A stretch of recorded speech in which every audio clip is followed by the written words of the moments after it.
I am Ashley Jacobson, and I'm here with Kelly Ortega, and this is the Dog Dialectic Podcast. This is going to be episode number 2. We had such a great feedback from our first episode that we were super excited to do the second episode. I know I've been thinking about it all week. So the topic we're going to be covering today is choosing your dog breed, and we're going to be talking a little bit about all the different breeds. We're going to be talking about how we choose our dog breeds or how we're going to choose our future dog breeds, as well as some of the observations we have made about other people and how they've ended up with the breeds that they've had, whether it was deliberately or by accident or by circumstance or just sometimes from lack of knowledge. So, to get started, I think I can talk a little bit about how I chose my breeds. I'm not going to go through all of my dogs because that could definitely take a while. I do have a lot of dogs. But, I want to talk about how I got my first dog and then at least how I got my most recent dogs. So, my first dog I got just from the shelter. I went there with the intention of getting a pretty active dog. I was very active back then. I wanted to go hiking, jogging, running. I like to go different places. I wanted to be able to take my dog with me to a lot of different dog-friendly activities. Um, and so when I went to the shelter, I told them what I was looking for, and they showed me a few dogs. And one of the dogs they showed me was this really calm, laid-back, rough collie. And I was like, I wasn't really interested because I was looking for something a little bit more active. And when they showed me the more active dogs, the dogs who were maybe your German Shepherd mixes and things like that, they were just absolutely insane, like out of control at the end of the leash, lunging, just crazy. And I'm like, oh, maybe that's a little bit too much. And so I decided to take home that rough collie. And quite honestly, he was perfect. He had a really nice chill. Like if I wanted to just relax and watch TV all day, he was cool with it. If I wanted to go out and go for a hike or go for a ruck march or whatever, he was cool with it. And yes, I did used to do that for fun on the weekends. Um, I used to take him everywhere I possibly could. He would travel with me all over the country. It was great. There were some limitations as to like what I could do with him and what I couldn't. He did get kind of lazy at a certain point. He didn't have a ton of endurance. He had really long fur, so he'd get hot in the summer here. And so I was like, I want a dog who maybe has a little bit more energy, a dog I could do a little bit more, high intensity sports with, some agility, what have you. And I'm like, I'm going to get me a German Shepherd. Like everyone around here, I'm going to get a German Shepherd because they're so cool, they're so smart, easy to train, awesome. Back then, I didn't know anything about breeders. I didn't know anything about dog breeds and getting a good dog or bad dog. And I was like, a German Shepherd's a German Shepherd, right? So I found someone selling a German Shepherd for like $100. I'm like, hey, that's a great deal. And so I went there and they showed me the dog. I'm like, yep, that's a German Shepherd. And I gave him $100 and threw the dog in the back of my car and off I was. So I got home and this dog his name is Bro. He's now 10 years old. He's great. But he ended up being very nervy and very fear aggressive, and he ended up biting a couple people. And that was actually how I ended up getting into dog training, was because my dog bit somebody, right? But, that started my learning journey into how choosing the right dog and choosing the right breeder and choosing all that was so important because it really just set me up for failure because I didn't do that from the get-go. So finally, after, having had several dogs, I've had probably upwards of 10 personal dogs now at a time in total. Some dogs have rehomed, some dogs have went to different people, but now my last 2 dogs that I've acquired, I have purchased from reputable breeders, and it has just made a world of difference. Having a dog that is just friendly, likes people, who is designed to do the exact things that you want to do with them, just makes life so much easier. So my 2 most recent dogs are both Dutch Shepherds. They both come from slightly different types of breeders. So we will talk more about types of breeders, but um, we're looking for breeders who are breeding specifically for the things that you want to do with your dog. And we're going to talk today a little bit about, why is that important? What's the difference between one breeder and another? Um, but I got these two dogs. They're both Dutch Shepherds. I got them specifically to do protection training. The first one I wanted him to be a house dog as well as also be able to do protection training. I know that, the more a dog can be a house dog, the more they might struggle in the protection field. The more successful they're going to be on the protection field, the harder it is for them to be a house dog. And so my second Dutch Shepherd that I got may never be a house dog. We'll try. She spends a little time in the house occasionally, but I don't think she's ever going to get there. But that's okay. That's not why I got her. So that's a little bit about my dogs. We're going to talk more about breeds today, but Kelly, tell us a little bit about the breeds that you have and why you chose those individual dogs. Yeah, so I talked a little bit about when I got Scooter last episode, but I was really lucky that I had picked him. He was old, he was easy, he was at the shelter. He cost a whole $50. Wow. Even at the shelter, though, they were like, "Yeah, we can't let him out by himself because he will jump the fence." And like my little dumb brain at the time, and last episode I was talking about him jumping out of windows. I was looking at these like 6 foot chain link fences, and I was like, nah, like what are they talking about? Yeah, psych. Um, but I was very close to also almost getting a husky puppy. So there was my saving moment was me getting Scooter. I wasn't even at the shelter to get a dog, to be honest. Back when I was dating my husband, still we got it was I think it was like close to Valentine's Day. He was up on leave and we got into like a little argument about where we were gonna get lunch. And I was like, "Well, do you want to just go to the animal shelter?" And like every healthy person ever, we adopted a dog. Uh, so very very intelligent decisions being made there. But luckily, even with all the issues I have had with Scooter, he's proven to be an excellent couch potato, and has like done a lot of good stuff for me. I think just chilling. And Do you know then what breeds he is? I don't. My best guess would be like lab with like maybe like golden or like sprinkle a little pit in there for some spice. I don't know. I feel like he might have chow in him. Really? Maybe. Yeah. I mean, he does have. I think he has like a couple of black spots on his tongue It's too. also a lab thing too, though. Yeah. Scooter's breed is old. Yeah. And then I like think like a year or two later, I was starting to like barely get into the dog training stuff. I was working as like a retail dog trainer. And of course, when you first get into dog training, you have like a ton of confidence because you're like, oh my gosh, all this easy, learnable stuff. I know what I'm doing. Like, I am the shit in my little retail training job. I am making a difference. And I was like, well, I'm gonna get a puppy. I really want a dog that I can like train. Scooter's not really into the whole like obedience training. We were doing a lot of tricks. Um, and I started looking on Pet Finder to adopt a puppy. And I scrolled to like this little blurry picture of this little black, fuzzy, like ugly looking thing, which was Gracie. I did not rename either one of my dogs either, so they were born this way. And I clicked on Gracie because her breed was a golden retriever Rottweiler, they said, which I did not know like anything. I was like, that sounds good to me. And so I like messaged them to meet up. When I met Gracie, she was biting the foster parent that she had and eating rocks. And I was like, this is the one.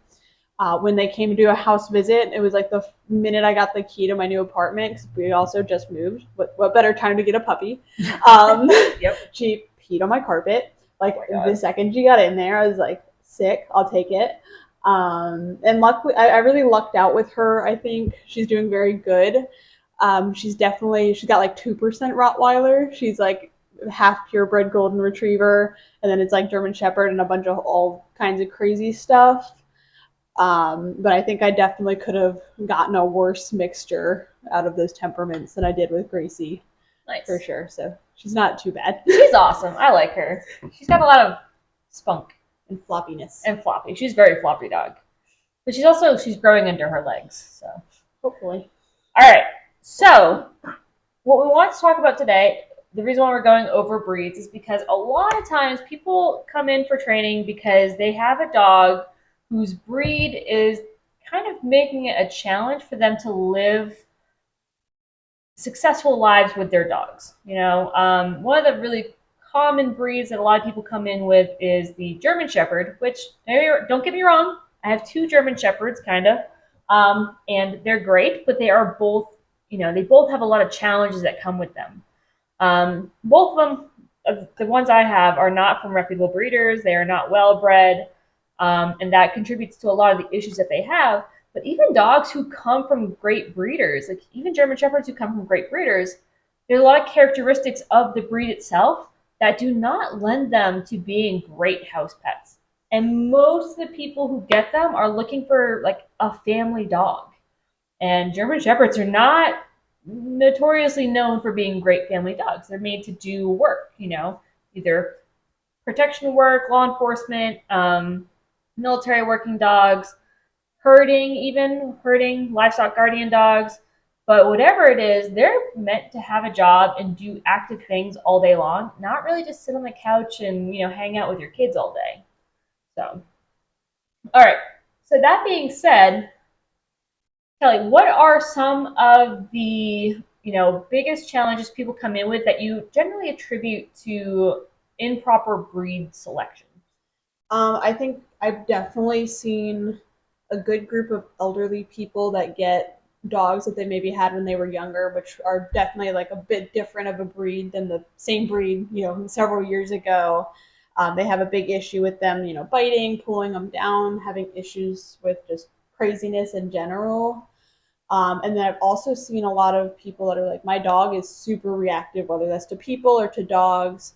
And then I'm like, well, you have a pit mix, or, that's a German Shepherd, like it's on alert, like 24/7. It's doing its little rounds, you know what I mean? And noisiness as well, like with that German Shepherd kind of mindset too. Yeah. So like, I could probably talk about that for like 45 minutes. Let's do it.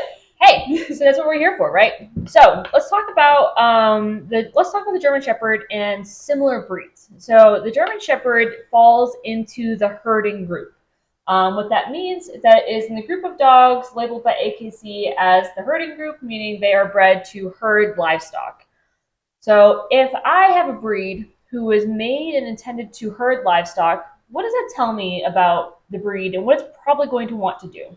That breed is going to go all day nonstop, and it's also going to work fairly independently, but also be looking for a good bit of direction too. If you're wanting to control that dog, you're going to need to be like leading the dog. Mm-hmm. And so that dog is going to want to chase things that move. This is what we call prey drive. So we hear this a lot with families who have kids. Oh, the dog chases the kids around, nips at their heels. The dog barks a lot. The dog barks at everything that moves, everything that goes by the house. These are all very common complaints of herding breeds. Also, this dog just has too much energy and never chills out. How many people do we have come in here with German Shepherds that are on Prozac or Xanax or whatever they give the dogs these days to just knock them out? Like, you got this dog, specifically this breed, because of whatever reason, and then you're taking what comes naturally to that breed and then trying to medicate it out of the dog. It just drives me insane. Yeah, I see that more often than not. Even with clients that have been through training, and they'll take the dog home, and maybe they just kind of got a little bit, lacking on that keeping up with the training. I have had clients that'll call me up for boarding, and they're like, "Oh yeah, now he's on like Prozac," and I'm like, "Why?" Because I know this dog very well. Yeah, exactly. So the herding group is just a really popular group. The common dogs that we see in the herding group are going to be your German Shepherds, your Border Collies, your Rough Collies, like the dog I had originally. I love the herding group because they work very well. They're super intelligent. And, a lot of people kind of favor the herding group because they read about it or they hear about it and they know, oh, this dog is super easy to train, right? Now, if a dog's super easy to train, then why are so many people struggling with this dog? I think the number one thing I think that pops into my head, which like there's a lot of different factors, is going to be the quality of the breeding of that dog, because when you have dogs that everyone wants, a lot of people are going to want to breed them and make a quick buck.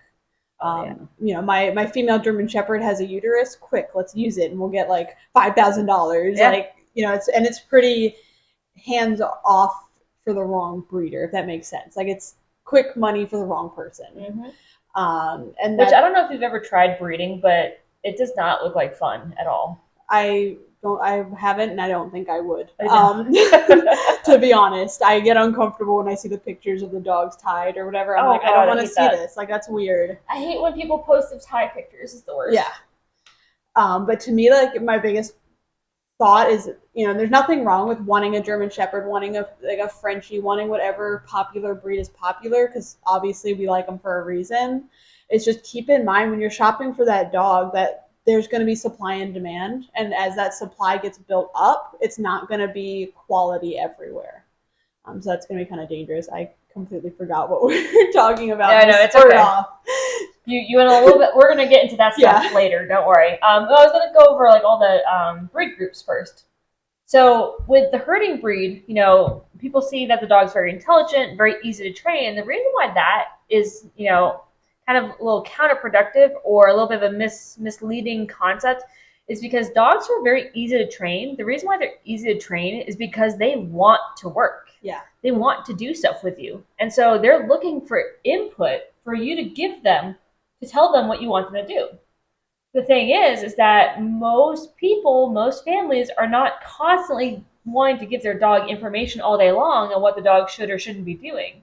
And so the dog is going to go find stuff to do. Oh, yeah. And it's not going to be what you want it to do. So if the dog is looking like, hey, I want to go entertain myself. Ooh, look at this big smelly bin of trash. Let me see what's in here that I can enjoy. Or let me go dig up the moles in the backyard. Or let me go see if I can jump this fence for fun. The dog's going to go figure it out and find something entertaining. Yeah. Go ahead. Or you can also see like a lot of like nervous tics kind of form in those dogs too, of like, I have all this energy and all this drive. I don't know what to do. I'm going to like chew my foot off. I'm going to do this. I'm going to start like bonking my head on the kennel door, like craziness. I think I told you a story. I had a client one time, and I felt so bad. Unfortunately, the client ended up having to rehome this dog, but they were trying their best to make it work. They had a cattle dog, which, if you don't know, a blue heeler or cattle dog, red heeler, whatever, they're all the same dog, but they're insane. They're used to herd cattle, these 5,000-pound beasts who, are just absolutely insane. And these little dogs are so hard-headed and so high drive that they're meant to move these giant beasts around. So they had this cattle dog, and they were just had him as a house dog, and the dog had developed this really terrible self-destructive, self-mutilating behavior because of his neuroticism, where every time he was overstimulated, the only way he could express it was by literally eating his own tail. He had eaten off more than 50% of his tail. Like, it was gone. It was a bloody nub. It was like bone sticking out. And it was just because he had all of this energy and all of this need to do something that was not able to be expressed through, actual productive behavior. And it's sad when it gets to that degree where it's just so unhealthy for the dog. So when you're looking at that herding group, these are things to kind of keep in mind. Like, yeah, they can absolutely be super smart. Like, border collies are the smartest breed out there, but they can also be very hard to handle because they are constantly wanting to work. And they're constantly looking for information, looking for feedback, and looking for what's the next thing you want me to do all day long. They're just staring at you like, what do you want? Like those videos where it's like 10 or so border collies and they're all staring at the camera. Like, I just find that so creepy. Yep. But well, the funny thing is, because it reminds me of my dogs. So like Alba, if I'm working at my computer, my German Shepherd Alba, she's very like, I want to do stuff, and she's very engaged now that we've done training and I've taught her to be engaged. And so she'll just sit there and stare at me. And I'll be like typing on my computer. I look over. I'm like, can I help you? And she's like, what do you want me to do? I'm like, I don't know, sit. She's like, okay, I sat. Now what? I'm like, I don't know, down. She's like, okay, now what? I'm like, good job. She's like, yes, I did it. Thankfully, she's 10 years old, so eventually she will actually go chill. But even for 10 years old, she's still a little crackhead. So, but yeah, so the herding group is probably the most popular group, mostly because of the popularity of like German Shepherds, German Shepherd mixes. Um, the Malinois are getting super popular because of all the, John Wick and that Channing Tatum movie that make them look so cool. And the complete misinterpretation of like how challenging it is to actually live with a Malinois or a Dutch Shepherd, which is a Malinois with a different paint color. Don't tell people that. It's so true. It's so true. It's a secret. But yeah. So let's talk about some of the other breed groups and what we would actually probably recommend for your average pet home. So if you had to think about a breed group, like an AKC breed group, well, first let's go over the 7 groups. You know what they are? I do, but I feel like I'm gonna like mess it up, and you're gonna correct me on the internet. But that's okay. I put you on the spot all the time. Okay, it's okay. I don't even know if I remember all 7, but I'm gonna try. So we talked about the herding group. I know there's toys, miscellaneous. I don't know if that counts as one of the 7 though. I think so. Okay. Sporting group. Yep, you got the Okay, sporting group. Cool. I'm already forgetting the ones I've named already. You named. We got herding, toy, miscellaneous, sporting. If there's sporting, then there's non-sporting. Yeah, non-sporting. Working. We just did working. We did. We didn't. Oh my god, we didn't. Oh my god, sorry. My brain's like German Shepherd. And then hounds. Okay. Cool. All right. Little refresher lesson. Yeah, I love it. Okay. So for your sporting group, what breeds would you recommend for your average pet owner?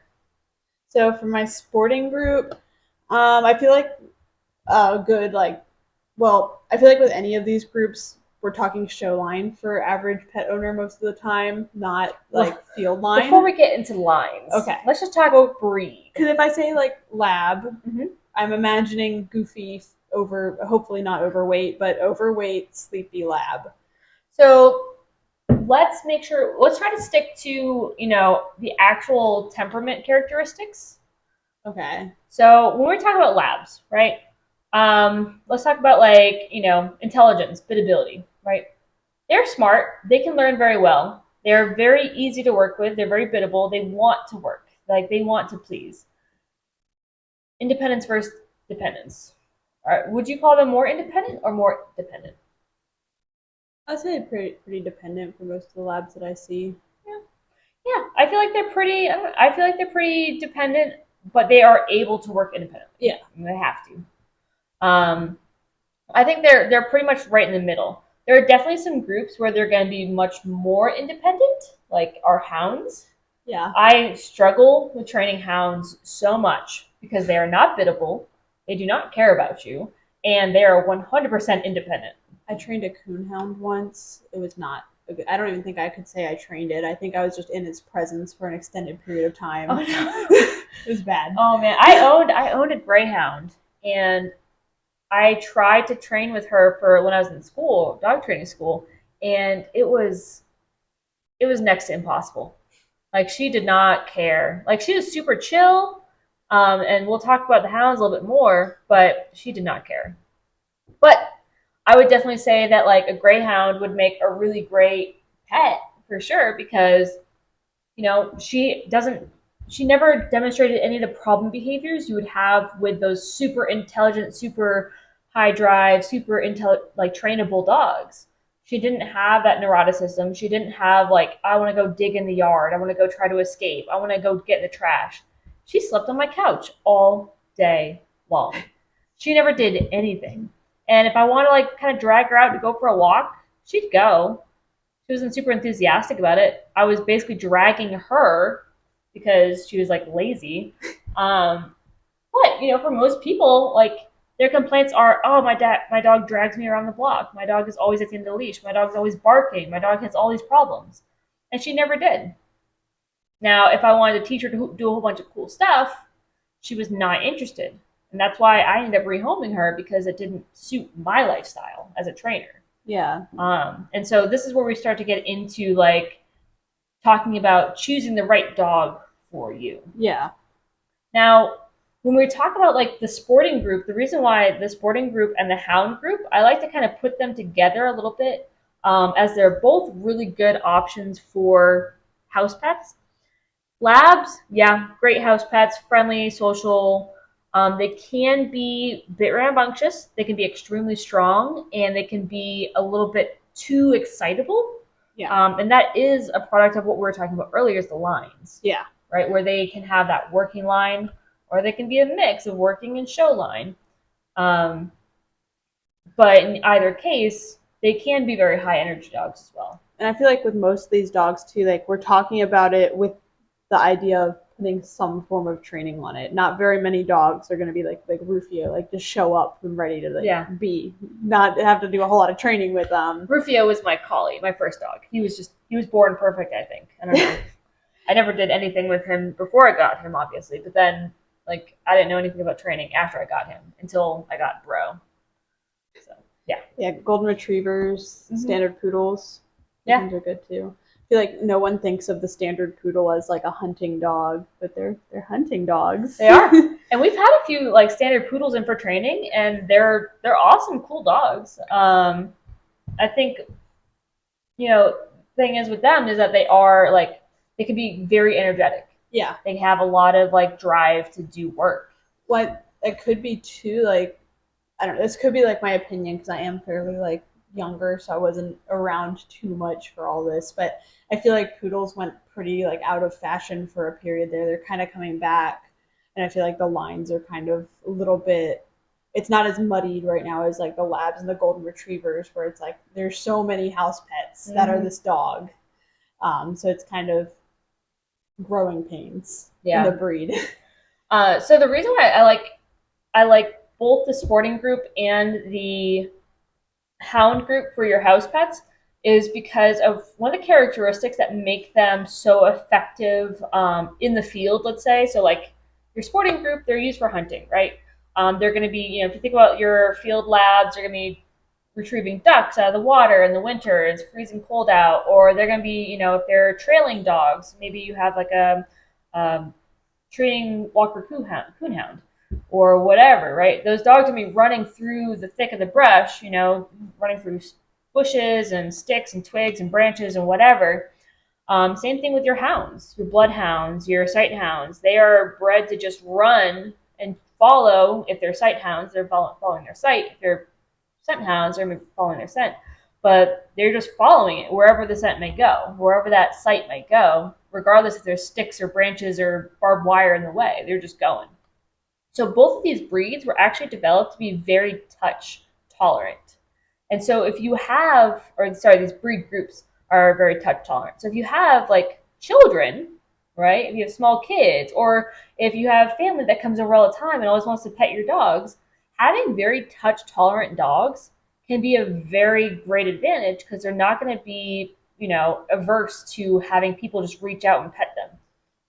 My greyhound, like I could have like 20 people all trying to pet her at the same time, and she was in heaven. She's like, this is great, Yeah. best day ever. And she wouldn't even phase her.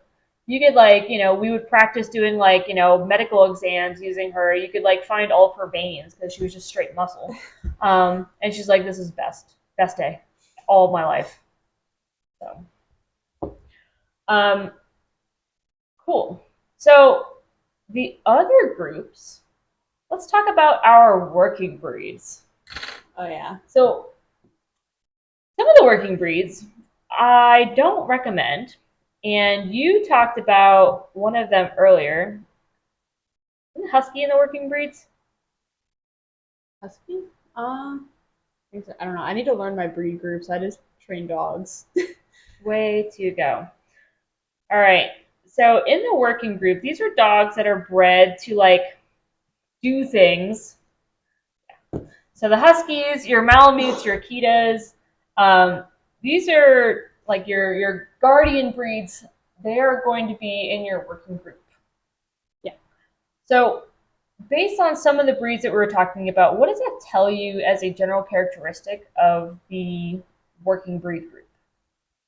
So I feel like the working breeds are going to be very independent. They're kind of like, leave me the F alone, let me do my job.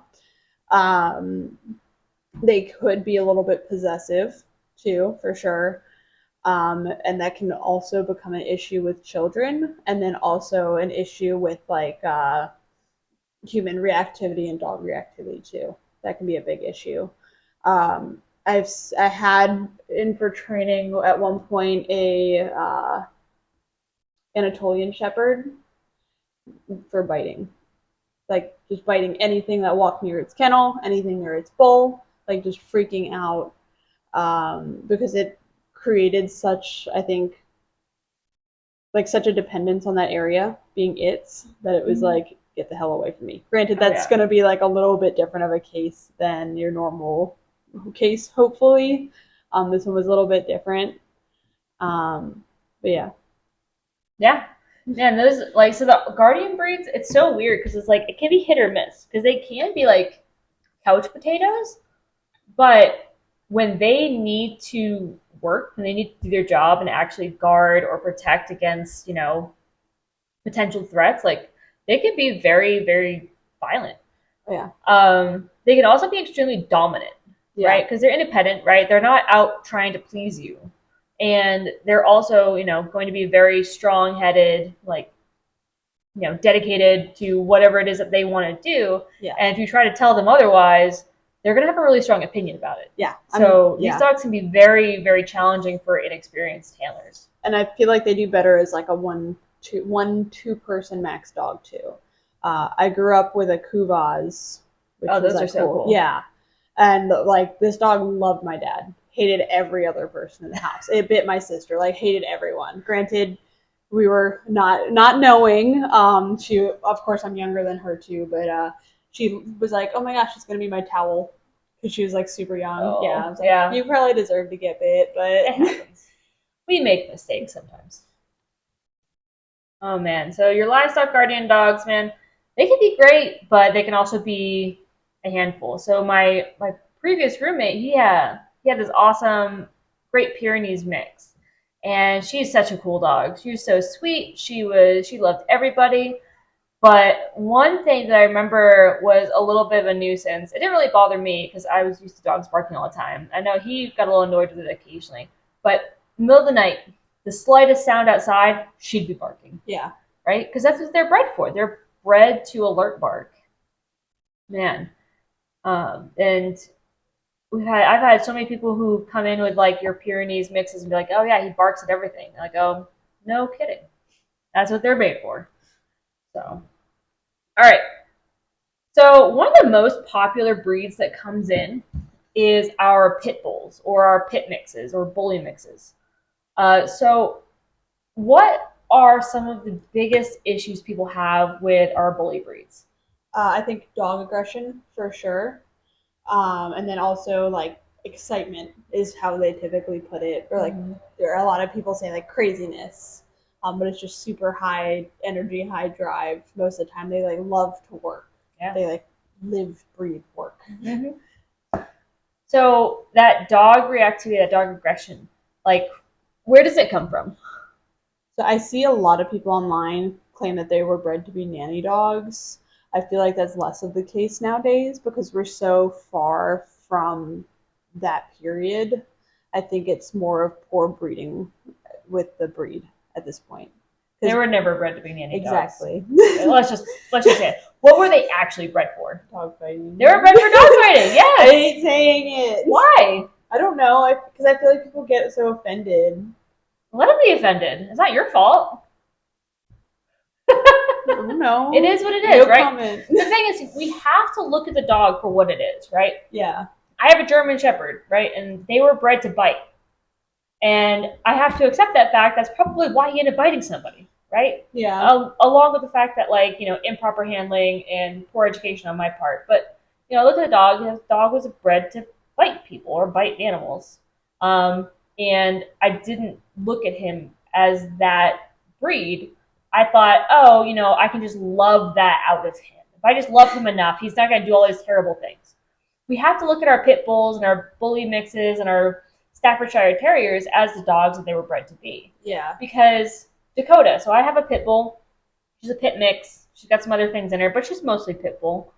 And she does not like dogs.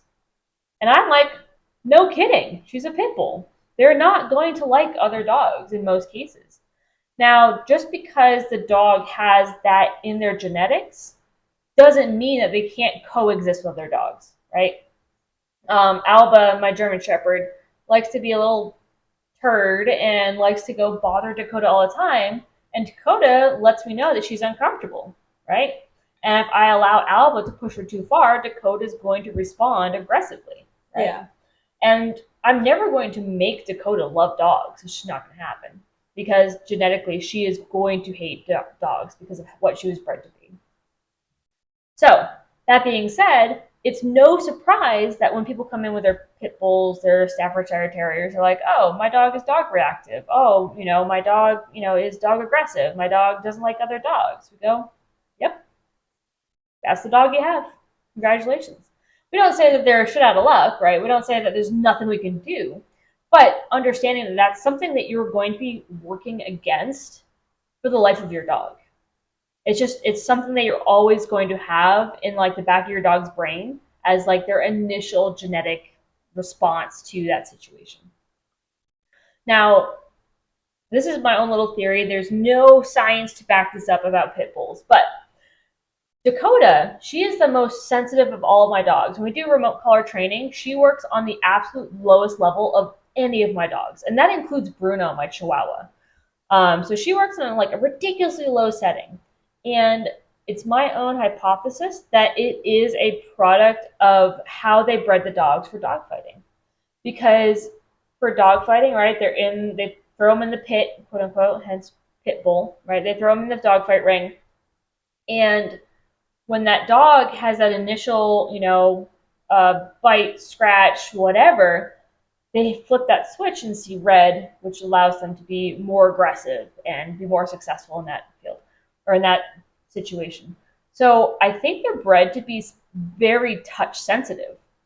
And just like we talked about with that sporting group with our hounds and with our labs who are very touch tolerant, because pit bulls are so much more touch sensitive that I feel like they're much more prone to, aggression towards people.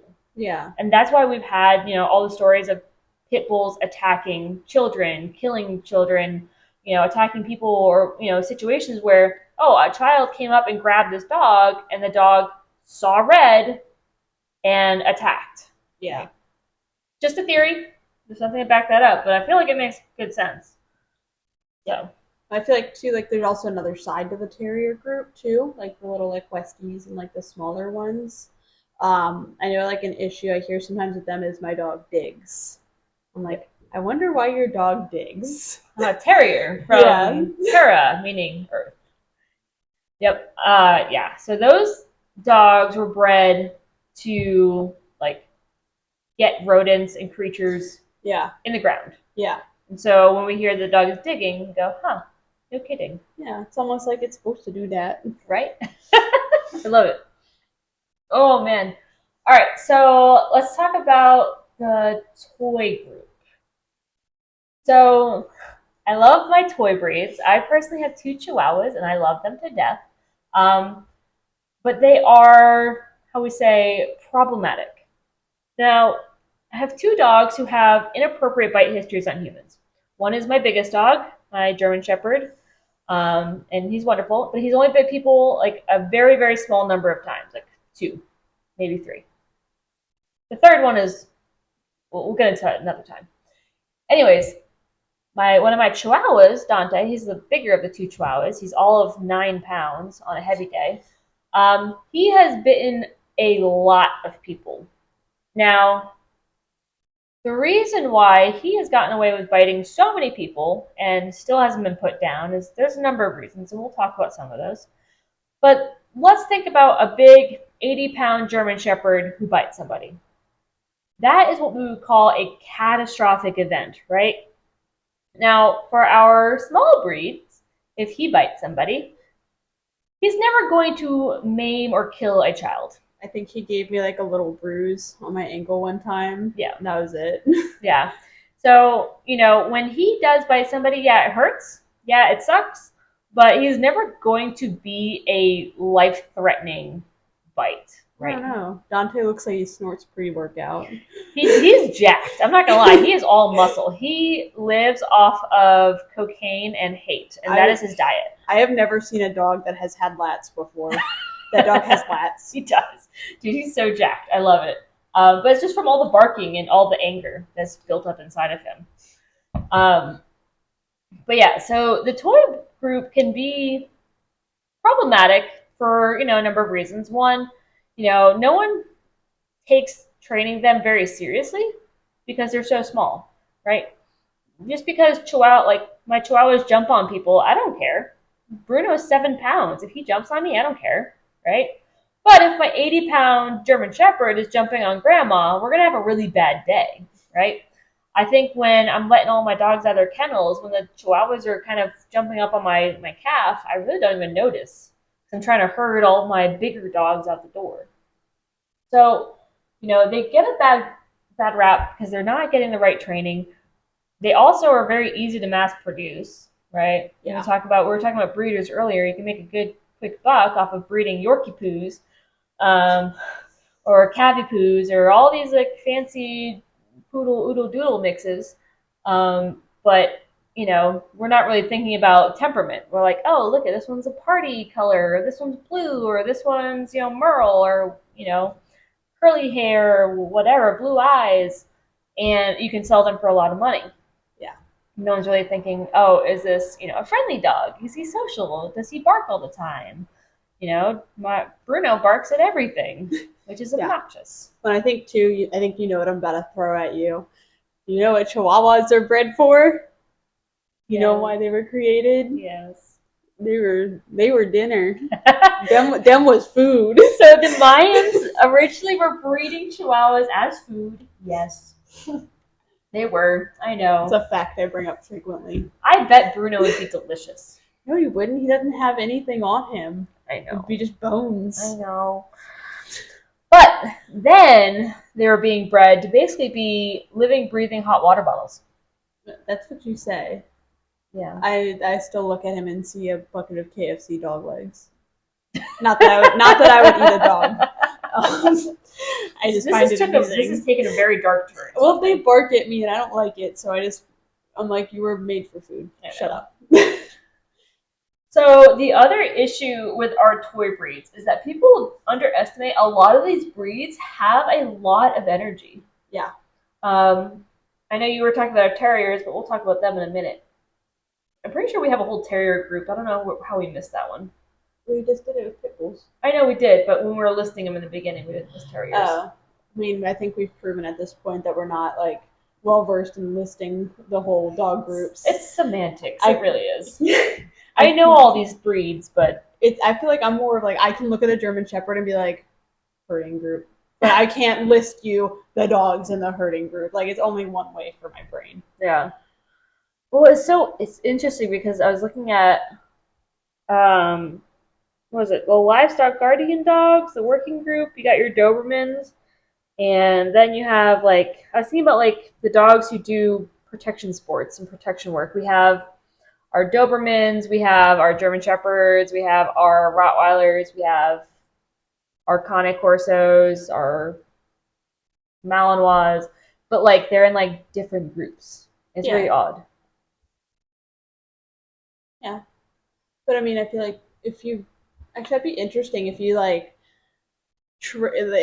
it was easily possible to train a Rottweiler and then train a Malinois side by side, not side by side, but same trainer. I feel like you'd be working on a very different things with those dogs. Oh, absolutely. And that's it's something interesting because there's a lot of trainers out there. So I know there's trainers out there who are also breeders, and you'll find that these breeders are also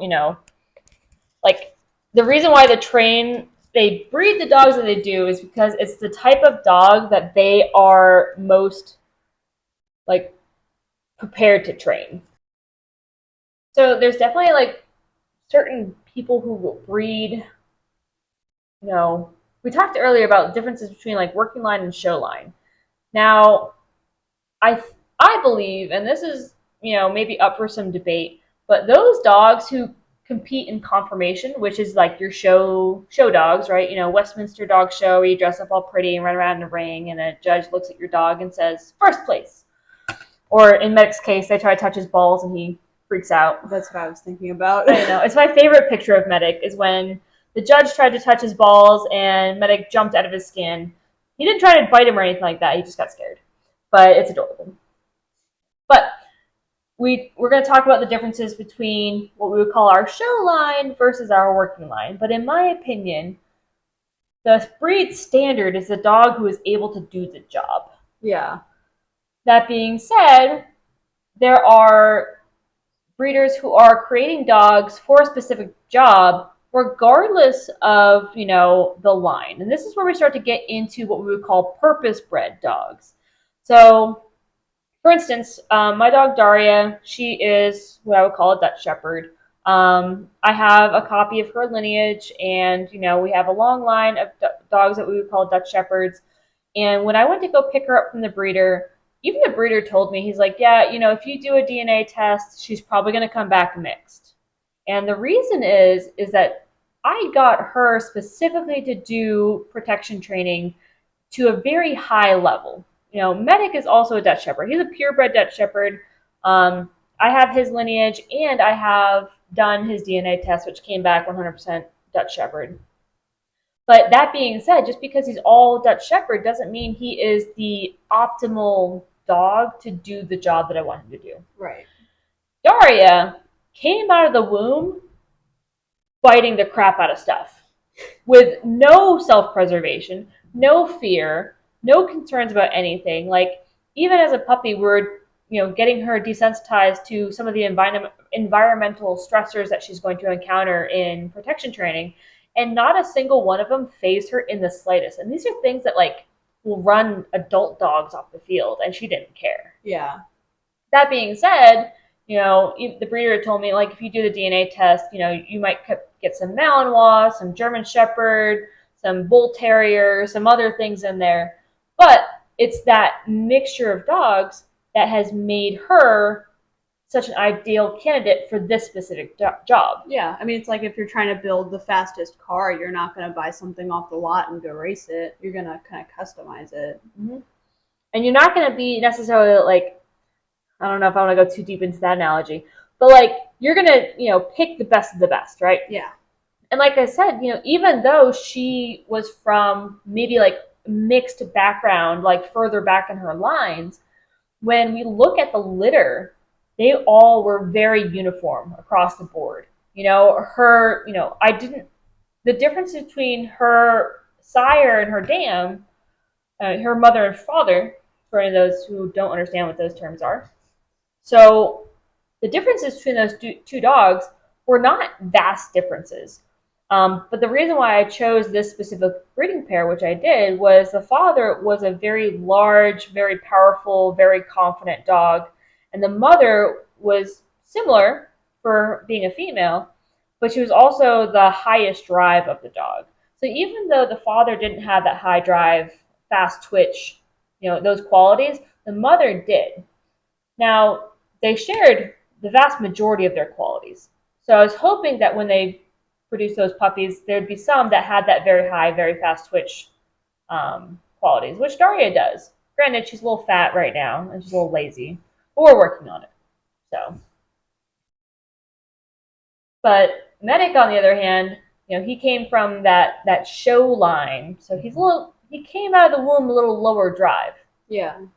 Now, granted, I do have a nice big wall of ribbons that say he's extremely effective in all the things I want him to do, but that also has a lot to say about his training.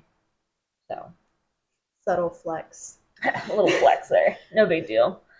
Yeah.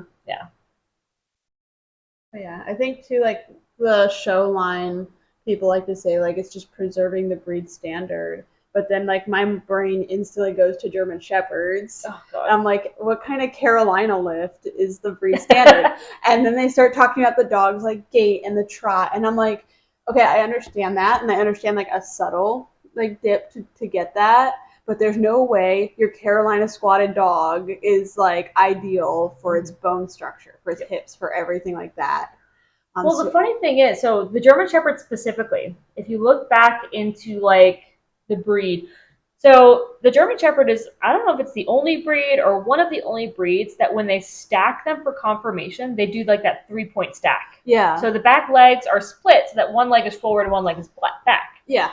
That is the only reason why it looks like they have a lowered back end. Yeah. They're really not supposed to have a super sloped back end, but instead of teaching the dog to appropriately stack or have structure that allows them to stack appropriately for that stance, the breeders are just creating these like super roach back dogs. Yeah. Like Alba. I feel like Alba has a really roach back. Yeah. And roach back just refers to that like super curved backbone. But it just looks weird. If its ass isn't on the ground, I don't want it. Oh my god. Now, that being said, the reason why they stack them like that, do you know why? Isn't that to like simulate their like little herding gait? Maybe? Because I know that's like a unique thing. That's the excuse I see constantly for the roachback. That's the biggest one I've been seeing. Well, I thought, and I could be wrong, I thought I read somewhere that it was because they were like the primary like police dog and military working dog. And when like if you think about like being at the starting line of a race, right? You have 1 foot back, 1 foot forward. You're ready to go. And I remember reading somewhere that that's why they did it. Now, I could totally be wrong. I could be wrong. I'm pretty sure I saw an Instagram video that said the reason this is because of this herding gait that lets them run all day. But like, got it. I think I read my Border thing. Collies do the same thing. Yeah, like that crouched. You know, it's a really cool breed. We're in the miscellaneous. I think they're in the sporting group now. The Braccia Italianos. I think they're the most recent breed to be recognized by AKC. They look like a hound, bloodhound type of tracking dog, but they're also like a retriever, I think. I think I've looked them up before. But the cool thing about them is that they have a super fast trot. Like they're never supposed to gallop. Yeah. They always trot. I did look them up. But like it's a crazy fast trot. It's so cool. The only reason I know is because when Medic did his confirmation, like they were the group that went like right before us. And so when we won best in breed because we were the only one there. So we had to go to group, and the Braccia Italianos were in the same group with us, so we got to show in the ring with them. Yeah. Which there was only one of them too. I think. I could be wrong. I can't remember. It was a while ago. I'm gonna fact check it, and I will report you on Instagram. Please, everyone fact check us, please. Let us know if we're wrong. Give us a call, shoot us a message. We'll give you a shout out if you can prove us wrong. 100% love it. It tells me that you're engaged. I like being told I'm wrong. We'll put you on the podcast episode. We're gonna invite you to be a guest. Yes, absolutely. I definitely want to talk about too. You were talking about purposeful breeding with like Daria versus the designer breeding, which I think is going to get me in some hot water here. But I'm going to try to do it in a way that says I love my doodles. I have had a couple doodles in for training. They're fun to train. They're like not bad dogs in themselves, but I will say like when you're paying extra for those designer breeds, one, it goes back to that quick buck. You don't know what you're getting for a lot of these dogs. And I will say too, most people that have a really nice standard poodle, they have a really nice golden retriever, really nice whatever, they're probably not going to mix that dog. They're going to want to keep it purebred, and they're going to make more money off of purebred golden retrievers or purebred whatever, and they're going to continue showing them. Reputable breeders. I was going to say, they're probably not actually going to make more money off of it, but they're going to produce better dogs. Well, they're not going to be able to, I don't think you can take like a doodle to an AKC show. No, you can't. Yeah. I mean, you can take them there. You can't do anything with them. Well, I mean, I'm sure it's allowed in the parking lot, but I'm just outside. No doodles, please. Sorry, you're gonna have to leave. No, I'm not gonna lie. Actually, there's been a lot of doodles I've had in. I've had a lot like Aussie doodles, mini Aussie doodles. For some reason, those were really popular for a while in training. Golden doodles are really popular. Always. Yeah. Labradoodles. Honestly, all the doodles we've had in have been fairly like fun to train, easy to train. Yeah. Right? Granted, so would a Labrador or a poodle. Yeah. But I mean, if that's what you want, go nuts. Well, I think like the bigger issue I'm having now with the doodles isn't the dog itself. As I said, they're perfectly fine dogs. It's just I've seen that these dogs are turning into more of a status symbol. Yeah. I'm on TikTok and I'm famous because I have a brown Labradoodle named Coco. Like, if someone actually has that, I'm sorry, I was not calling it out. I was making that up. Way to go! You're gonna alienate like half of our listeners. I'm not. As I said, I like doodles. Our 14 listeners are gonna be very upset. Oh no! Please don't leave me. But like I think it's turning into a status symbol, and with that, it's also turning into we're not brushing the dog every day. Yeah. I see so many poor groomers. I love you. That display their doodle pelts because the owners haven't brushed the dog. So it's interesting when we talk about like the doodles, the poodles, the oodles, the dogs that have hair that needs to be maintained on a regular basis, dogs that need to be cut, combed, groomed regularly, because doodles are not low maintenance. No. A lot of people get the doodles because they're hypoallergenic and they don't shed. But they're not. Yeah, they're not. I know. Can't guarantee that. Can't guarantee that they're hypoallergenic. It's still a dog. They still shed. The problem is the hair is just not coming out. It's just staying in the coat. Yeah.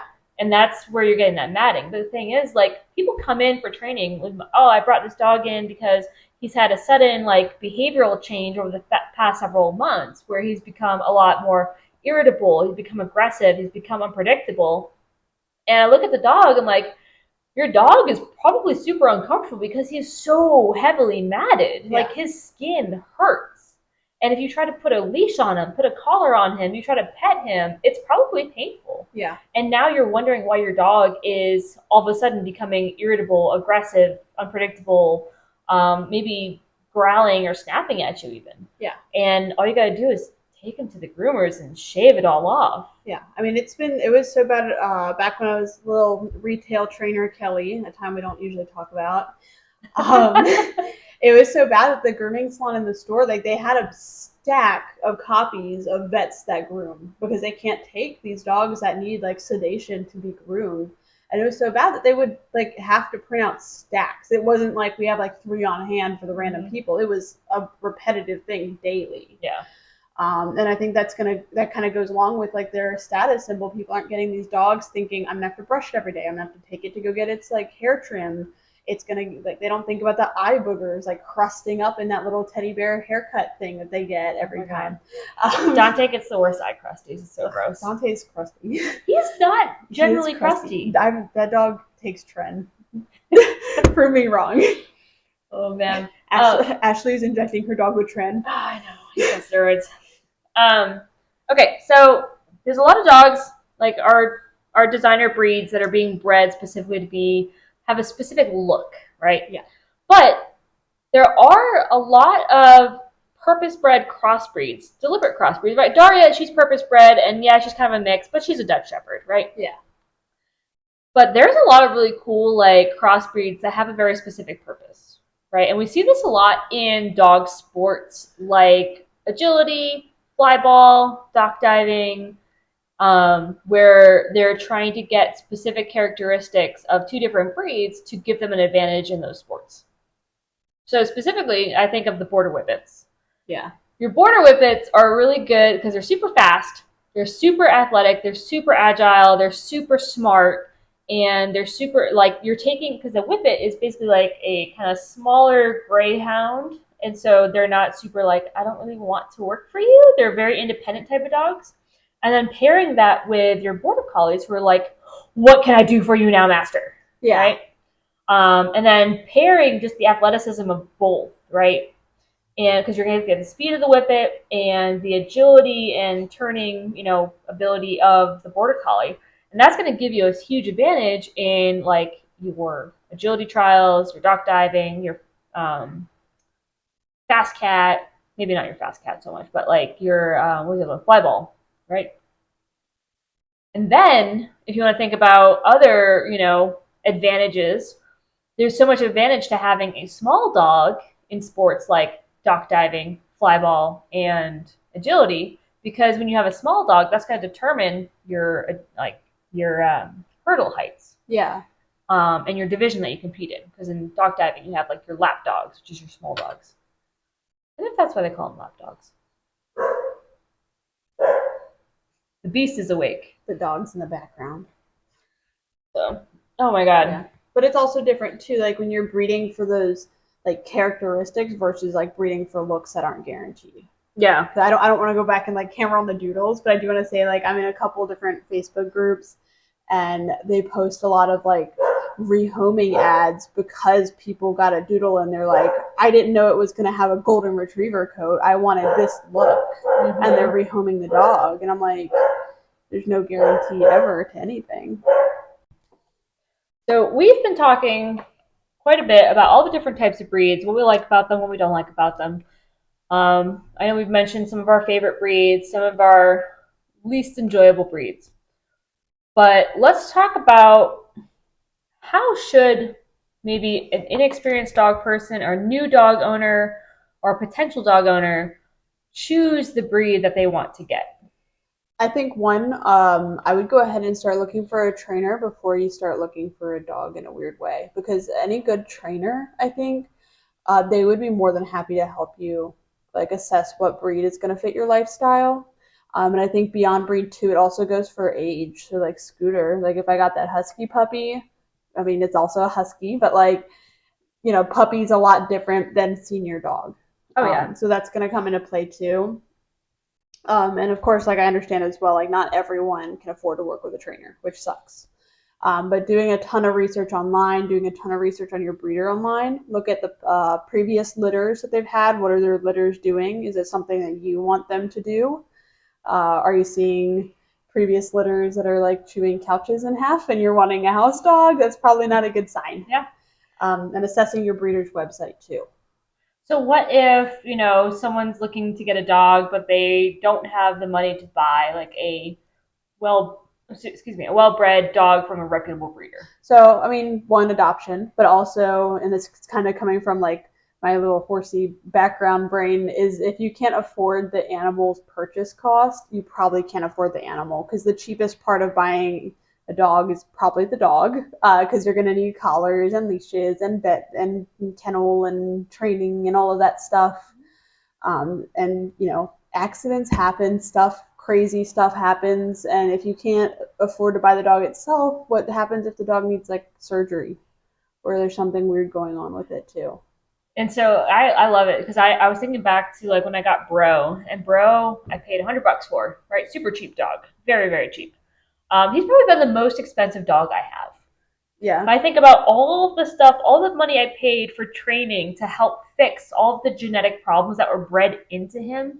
Like I spent so much more on him than most of my other dogs. Yeah. And if I just paid in the beginning to get a well-bred dog who fit my needs, then I probably wouldn't have had to spend all that money trying to fix him through training and trainers, and not trying to discourage anybody from, giving us money for training, but if you start with the right dog, then you're probably not going to need us, which, Yeah.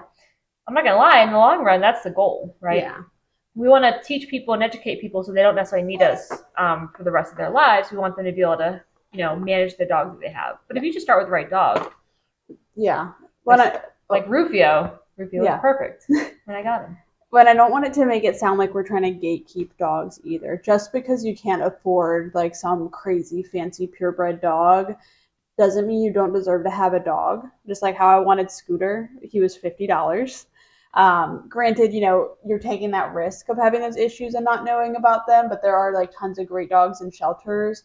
I would just work very closely with the shelter staff to make sure that that dog in particular has if it has quirks, can you handle them?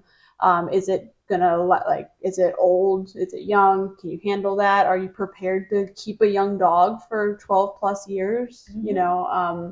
All that stuff as well. So, adopting is an option. Just make sure you're vetting your dogs very carefully too. So, this whole episode we're talking about, different types of dog breeds and which breeds are right for you, the benefits, the pros and cons of different types of breeds. And if you decide that you want a specific breed, but you can't really afford like a purebred puppy, another great option is checking into a breed-specific rescue. Yeah. and letting them know exactly what you're looking for. Even if you're looking for a puppy, you know, a lot of times these rescues even get these purebred puppies in. Granted, you're going to have a spay or neuter contract, and a lot of times they're going to spay and neuter the puppy before they give it to you. But, you know, you're still going to get the breed that you want. We'll talk about the spay or neutering in another episode. Well, if you're not sure too about the dog, most shelters, and I think especially around here because they're so full, they probably would let you do a foster for a little bit too to make sure that it's a good fit because that's a lot better than dropping the dog back off randomly or throwing the dog out on the street. Not that most people would do that. Yeah. And there's, you know, the one of the big things I hear a lot of people say, and you know, I know it comes from a good place, but it kind of drives me a little bit insane, is when people go and get a dog that has a really tragic like story behind it, or some sort of, you know, this dog was on the euthanasia list. The dog was about to be put down, and I went and got him. You know, there's a bunch of other dogs that were available, but you know, I wanted to save this dog's life. And unfortunately, it's a very counterproductive way to go about things. You know, a lot of times, you know, the shelter, if they put a dog on the youth list, it's probably because it's not a very viable adoption option, right? It's not a very appropriate dog. A dog is not going to be very successful if it gets adopted out. A dog that's probably going to have some behavioral problems, you know, aggression, fear, neuroticism, who knows what. But the dog is going to probably not make it in a normal pet home. Now, granted, you're doing it out of the kindness of your heart, you're doing it out of altruism. Yeah. But unfortunately, the truth of the matter is that just because you pulled one dog off the youth list doesn't mean you've saved that dog's life necessarily. It just means you've doomed another dog. Yeah. And I think too, like, and I kind of grew up with this thought because I didn't really have a full understanding about shelters and things, that shelters were just a guaranteed like death row for dogs. They're evil and they're bad. And it's not. It's an unfortunate place for dogs to end up for sure. But a lot of those shelter workers, like they truly do care about the dogs. They care about where they end up. They want to see them be successful in their homes. And they're not going to just stick some random puppy on the youth list because they can. They're going to vet every single dog. And it's absolutely like it does weigh on them when they do have to youth a dog. It's not, oh no, it's a very thought out decision for sure. And, you know, I think there's a lot to be said to, you know, trust the shelter staff or whomever you're getting a dog from to say that this is the right dog for you or the wrong dog for you. Yeah. Like I said, even with my breeder, when I was looking for a dog and I was inquiring about the one that they had available and they said, no, this isn't the dog for you, I wasn't taking it personally. I wasn't getting mad about it. Like, I know that they were making the right choice for me, so that way I wasn't ending up with a dog that ultimately wasn't the right dog, that wasn't going to make me, you know, enjoy my relationship with my dog enough because I was problem solving every step of the way. Well, and it's not even going to just, like a lot of these examples of like dog reactivity, human reactivity, it's not just going to impact you and your household. It's going to put other people in danger, other dogs in danger. And that's definitely something to think about too. Can you handle dealing with a human reactivity case? Can you handle dealing with dog reactivity? Like, do you understand why and how those things happen? Yeah, absolutely.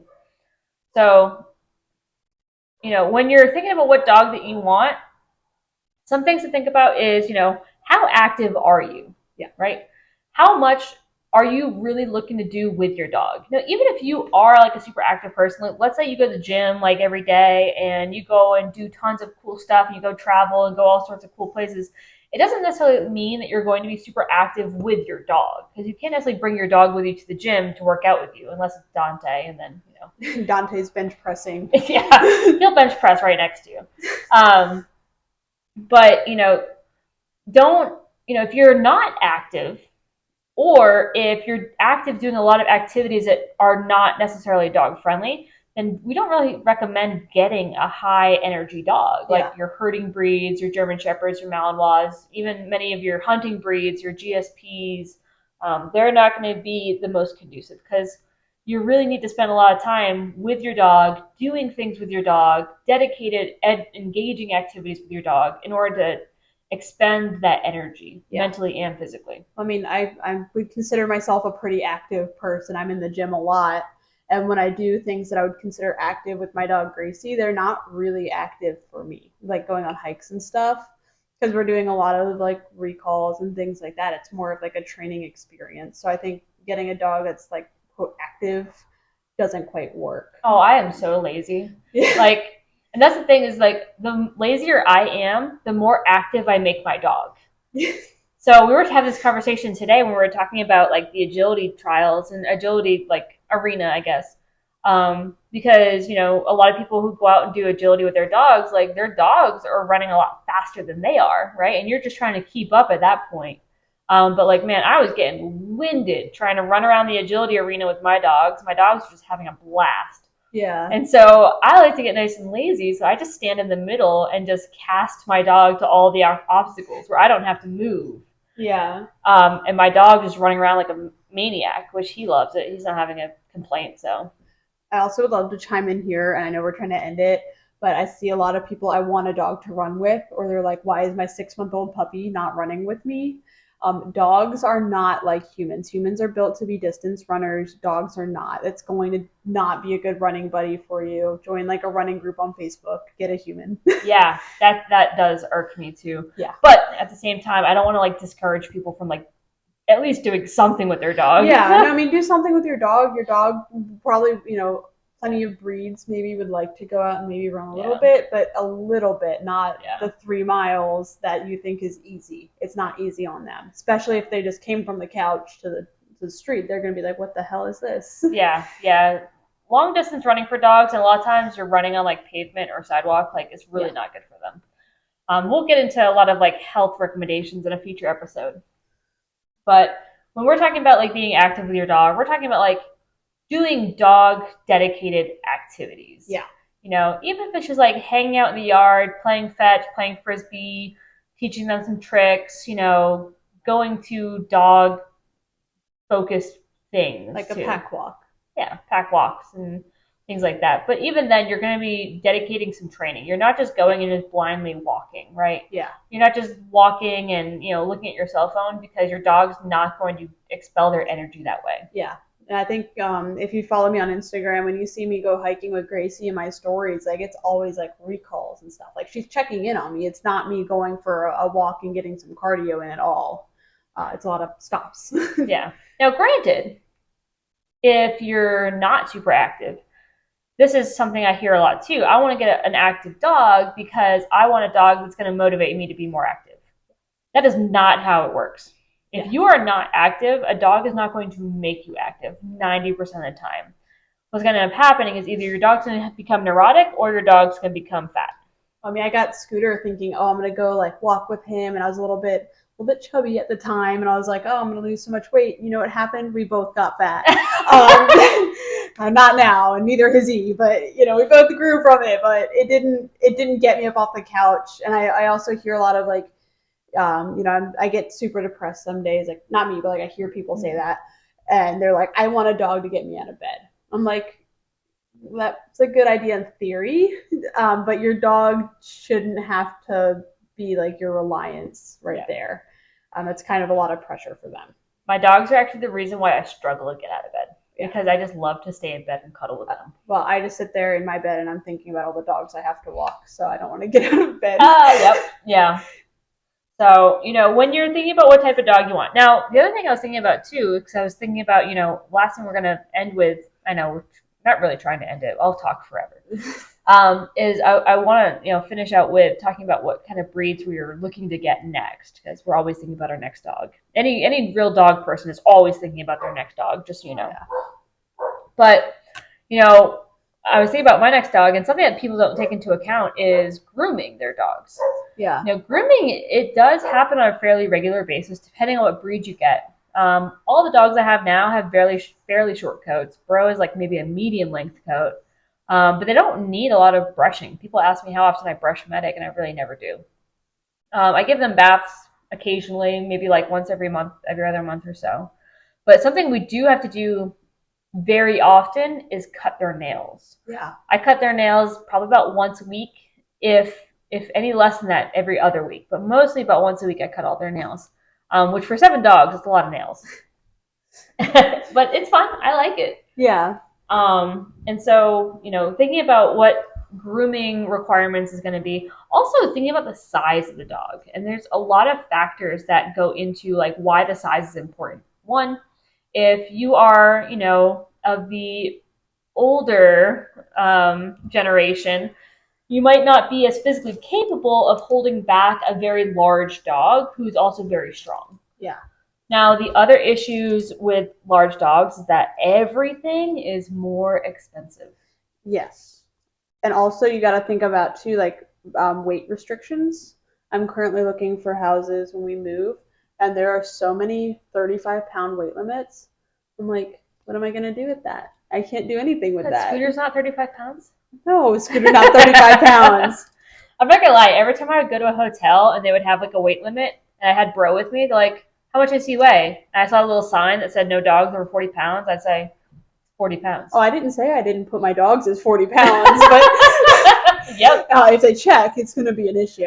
Same with breeds too. Like I know we didn't mention that. Like think about if you get a German Shepherd, that's going to limit your housing, unfortunately. Pit bulls too, unfortunately. Pit bulls, Rottweilers, any of the cool breeds. That's gonna never Dutch Shepherds because no one knows what a Dutch Shepherd is. Yeah, get something no one knows what it is, and you'll be fine. If you want a Malinois, get a Turpin. You're good.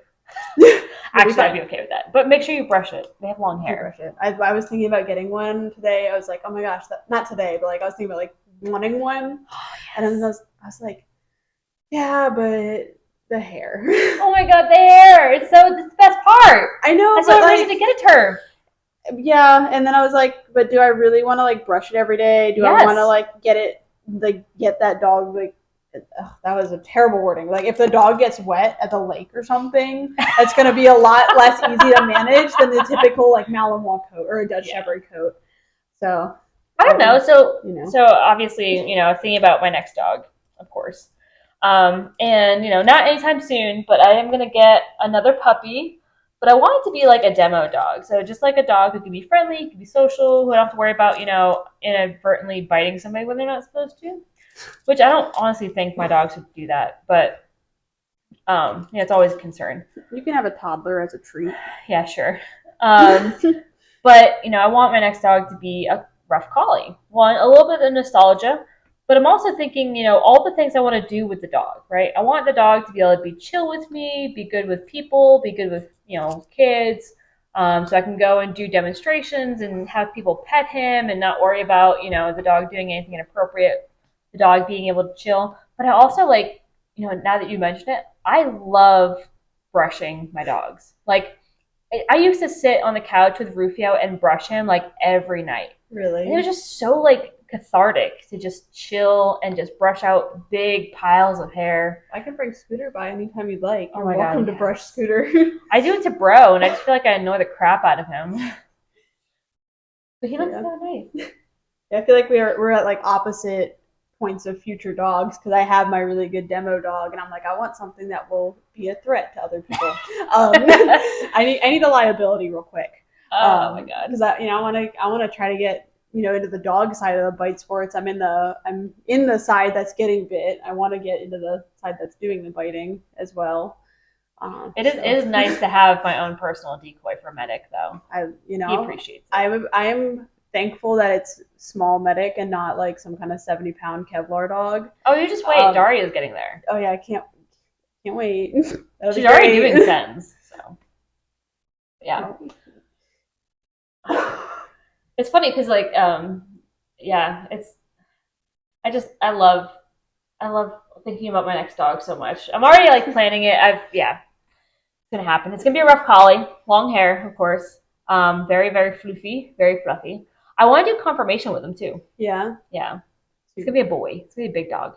So you'll learn from Medic and make sure it's good being handled everywhere. Yeah, we'll see. Well, it's a collie. They just like being touched. I don't care where. That's weird. Odd context. It is weird. Yeah, Medic did not enjoy having his balls fondled. You need to frame that and put it up. Like I'm going a big frame. And I'm going to put his 2 confirmation ribbons on either side of it. Be like, this is my breeding program. Yes. God. Give me money. So yeah, that's just a couple of the things to keep in mind.